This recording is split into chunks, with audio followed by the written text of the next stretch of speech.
లోకం అతన్ని ఒక ద్రోహిగా చూసింది. తన సొంత రక్తాన్ని తుడి చేసుకున్న ఒక రాక్షసుడిగా గుర్తించింది. కానీ ఆ కళ్ళు వెనుక ఉన్న నిజాన్ని చదవడానికి ఎవ్వరికీ సాహసం చాలలేదు. తాను పుట్టిన ఊరిని కాపాడటానికి, తన తమ్ముడి ప్రాణం నిలబెట్టడానికి ఇటాచి ఎంచుకున్న మార్గం ఏంటో తెలుసా? నరకం.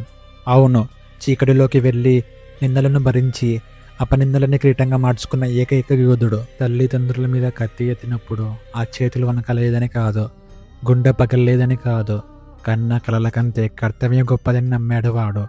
నేను ఎప్పుడు నీకు తోడుంటానో, ఓ గోడలా కాదు నీ నీడలా అని తన తమ్ముడికి మాట ఇచ్చిన అసలైన అన్నయ్య. షారింగన్ కళ్ళలో కనిపించేది భయం కాదు, భరించలేనంత వేదన.